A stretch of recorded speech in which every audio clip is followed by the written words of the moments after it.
বিসমিল্লাহির রহমানির রহিম। নাগরিক কোয়ালিশন আজকে যে ইনিশিয়েটিভ নিয়েছে সেজন্য নাগরিক কোয়ালিশনকে বিএনপির পক্ষ থেকে আমার নিজের পক্ষ থেকে ধন্যবাদ জানাচ্ছি। আর আমাকে আজকের এই ফ্লোর দেওয়ার জন্য আমি অনার্ড ফিল করছি এবং আবার আমার ব্যক্তিগত কৃতজ্ঞতা। আমি আলোচনা খুব সংক্ষেপে করব এই জন্য যে অলরেডি অনেক আলোচনা হয়েছে। সংস্কার একটা ধারাবাহিক প্রক্রিয়া, ইটস এ কন্টিনিউয়াস প্রসেস। এটা একদিনে সংস্কার শেষও করা যায় না, শুরুও করা যায় না। তবে আমার খুব ভালো লাগছে এই জন্য যে সংস্কারের কথাগুলো আজকে বলা হচ্ছে এইটা বিএনপি বহু আগে থেকে শুরু করেছে, আপনারা জানেন। আমি বিশেষ করে বেগম খালেদা জিয়ার ভিশন 2030-র কথা বলছি, আমি জনাব তারেক রহমানের 27 দফার কথা বলছি, আমি বিএনপির 31 দফার কথা বলছি, এবং বিএনপির সঙ্গে যারা যে সমস্ত রাজনৈতিক দল রাস্তায় রাজপথে একত্রে আন্দোলন করেছেন তাদের সবাই মিলে যে 31 দফা, যেটা became symbol of national unity, সেটা সম্পর্কে বলছি। এবং এগুলো কথা এই জন্য বলছি, ভিশন 2030 দেওয়া হয়েছিল 2016 সনে, 2017 সনে, যখন চারিদিকে রেইন অফ টেরর, ফিয়ার সাইকোসিস, আমরা সবাই অন দ্য রান। সেই অবস্থায় একটা দল চিন্তা করছে দেশ পরিচালনা কিভাবে করা হবে। 2022 সনে একই অবস্থা, একটা প্রতিকূল অবস্থা, একটা বৈরী পরিবেশে বিএনপি চিন্তা করছে রাষ্ট্র গঠনের কথা, রাষ্ট্র পরিচালনার কথা, সংস্কারের কথা। 2023 সনেও একই অবস্থা। তো এখন সংস্কার নিয়ে নানা কথা হবে, এটা সব স্বাভাবিক। আজকে যে আলোচনা হচ্ছে এটাকে ওয়েলকাম করি এই জন্য, that is the beauty of democracy, এবং উই অ্যাগ্রি টু ডিসঅ্যাগ্রি। আজকে ভাল লাগছে এই জন্য যে একজন একটু আগে বলে গেলেন, আমার খুব ভাল লেগেছে যে আলোচনাটা হবে, এই প্রসেস স্টার্ট হয়েছে ঘরে বাইরে সব জায়গায়, তারপর একটা জায়গায় স্থির হবে। এখন অন্তর্বর্তীকালীন সরকার বিভিন্ন কমিশন করেছেন। আমরা যেহেতু আজকে সংবিধান নিয়ে কথা বলছি, সাংবিধানিক যে কমিশন করেছেন সেই সমস্ত রিপোর্টগুলো এসছে এবং বিভিন্ন রাজনৈতিক দল তাদের মতামত দিয়েছে। বিএনপির কথা বিশেষ করে বলছি যে টিক চিহ্ন দিয়ে যে মতামত, যেটা আসলে স্পষ্ট করে দেওয়া যায় না, সেই মতামতের পাশাপাশি প্রত্যেকটি মতামতের সংস্কার কমিশনের দীর্ঘ যে বিস্তারিত মতামত বিএনপি থেকে দেয়া হয়েছে। এবং আমি বিএনপির পক্ষ থেকে যে টিম ঐকমত্য কমিশনের সঙ্গে আলোচনায় অংশগ্রহণ করেছে, আমি সেই টিমের একজন সদস্য। গত কয়েকদিন থেকে ঐকমত্য কমিশনের সঙ্গে যে আলোচনা হয়েছে তাতে আমি ব্যক্তিগতভাবে খুব আশাবাদী যে আলোচনা তো থাকবেই, অ্যাক্রস দি টেবিল আলোচনা হবে। আজকে যে ক্লাসরুম টাইপ আলোচনা হচ্ছে এটার চেয়ে একটা eyeball discussion, eye to eye, across the table যে এক্সচেঞ্জ অফ আইডিয়াস হয়েছে, তাতে অনেক কিছু আলোচনা করে একটা ছোট পরিসরে এসে গেছে। The first round of discussion প্রায় শেষ, একটু আগে প্রফেসর আলী দিয়াস সাহেব বলেছেন, এবং উনি এও বলেছেন যে জুলাই মাসের মধ্যে আশা করছেন যে সেকেন্ড রাউন্ড সম্পন্ন হবে এবং মোটামুটি আমরা একটা জাতীয় ঐক্য, কনসেনসাস, কিছু মিনিমাম পয়েন্টসের উপর আসা যাবে। প্রশ্ন হচ্ছে যে মিনিমাম পয়েন্টসের উপর যখন অ্যাগ্রিড হবে, যেটাকে সনদ বলছি, বা এটাকে আমরা যদি বলি চার্টার অফ অ্যাগ্রিড রিফর্মস, তাহলে যে সমস্ত রাজনৈতিক দল সামনে ইলেকশন করবে, বা সব রাজনৈতিক দল, তারা তো অঙ্গীকার করতে পারে এইভাবে যে এই সমস্ত আমরা যদি ইলেক্টেড হই তাহলে এই সমস্ত agreed charter of agreed reforms এগুলো আমরা ইমপ্লিমেন্ট করব। এবং একটা রাজনৈতিক দল যখন পাবলিকলি একটা অ্যানাউন্স করে, it's a commitment to the nation. 1970 সনে এলএফওর কথা আপনাদের মনে আছে, লিগ্যাল ফ্রেমওয়ার্ক অর্ডার।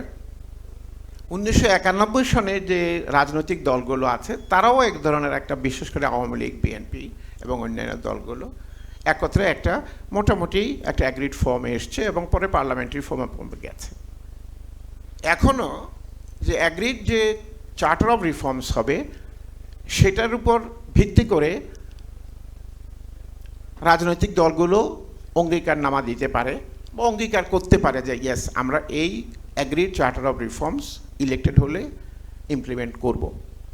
তাহলে অ্যাগ্রিড চার্টার অফ রিফর্মস ইলেকশনের পর ইমপ্লিমেন্টেড হবে, এটা একটা আমরা আশা করতেই পারি।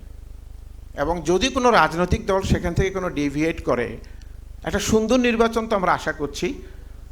এখন তো সেই ফ্যাসিবাদ নেই, জনগণ তাদেরকে রিজেক্ট করবে, এতে কোনো সন্দেহ নেই।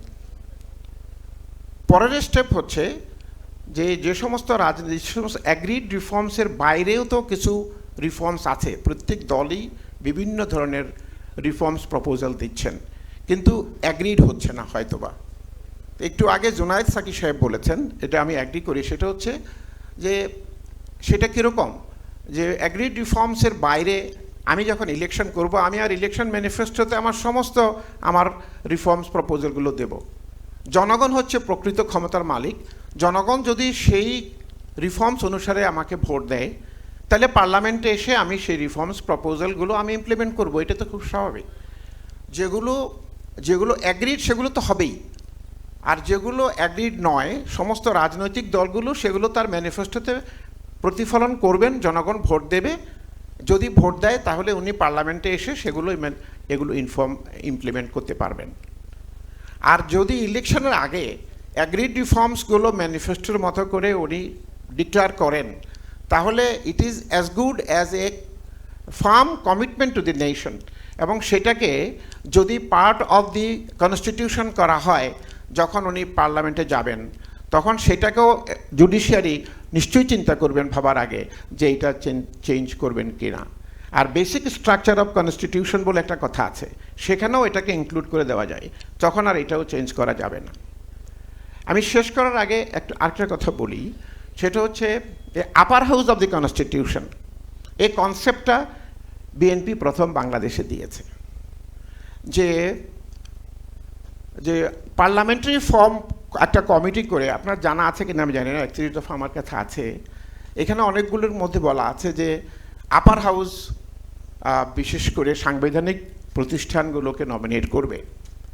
আমাদের ঘোষণা 31 পয়েন্টসের মধ্যে সেই লং ব্যাক আমরা বলেছি যে parliamentary committee will decide, judiciary থেকে আরম্ভ করে এই সমস্ত ইম্পর্টেন্ট কনস্টিটিউশনাল বডির ইম্পর্টেন্ট চেয়ারগুলো will be selected or appointed through a parliamentary hearing. তার মানে আমরা এই বন্দোবস্তটা রেখেছি। তখন উচ্চকক্ষের কথা হয়তো আসেনি, এখন নিশ্চয়ই আলোচনার মাধ্যমে উচ্চকক্ষ পার্লামেন্টারি কমিটি অথবা লোয়ার হাউস যেটাই হোক, বাট এই parliamentary hearing is a must, আমরা সেই কথাটা বলেছিলাম। 70 অনুচ্ছেদের কথাও কিন্তু বিএনপি ফ্ল্যাগ করেছে, ফ্লোর ক্রসিং, নানা কারণে 70 অনুচ্ছেদ নিয়ে বাদ দেওয়ার জন্য আলোচনা হয়েছে এবং সেটা মোটামুটি আলোচনা এমন এসছে আমরা আশা করছি 70 অনুচ্ছেদ বাতিল করার ব্যাপারটা, যেটা আমরা বিএনপি থেকে ফ্ল্যাগ করেছিলাম, সেটা অ্যাকসেপ্ট করা সম্ভব হবে। আমরা শুধু বলেছি বাজেট এবং প্রতিরক্ষা এবং জাতীয় ইম্পর্ট্যান্ট ইস্যুস, এই সমস্ত কয়েকটা ছাড়া, এবং আস্থা অনাস্থা ভোট, এই 4টা ছাড়া সব ব্যাপারেই প্রত্যেক সংসদ সদস্য ফ্রিলি কথা বলতে পারবেন এবং ভোটও দিতে পারবেন। এগুলো আলোচনার মাধ্যমে আরও হয়তো সংক্ষেপে চলে আসতে পারবে। পরপর 2 টার্মের বেশি প্রধানমন্ত্রী নয়, বাংলাদেশে এই কথাটা সেই 2022 সনে আমাদের অ্যাক্টিং চেয়ারম্যান জনাব তারেক রহমান ঘোষণা করেছেন। এখন যেটা আলোচিত হচ্ছে, এদেশের প্রধানমন্ত্রী হচ্ছে পার্লামেন্টারি ফর্ম অফ গভর্নমেন্ট আমরা বলি। আসলে বেগম খালেদা জিয়া তার বক্তব্যে একবার বলেছিলেন, এদেশের প্রধানমন্ত্রী তো সেই মোগল সম্রাটের মতো ক্ষমতাধর।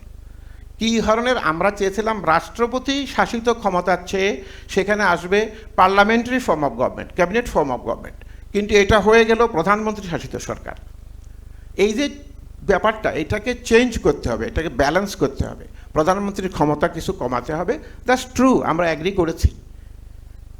তার মানে balance of power is important. আপনি একেবারে পুরোপুরি সেপারেট করে দেবেন সেটা বোধহয় সম্ভব নয়। সম্ভব হচ্ছে ব্যালেন্স অফ পাওয়ার, এবং সেটা সুষ্ঠু রাজনৈতিক সমাধানের জন্য, সুষ্ঠু রাষ্ট্র পরিচালনার জন্য।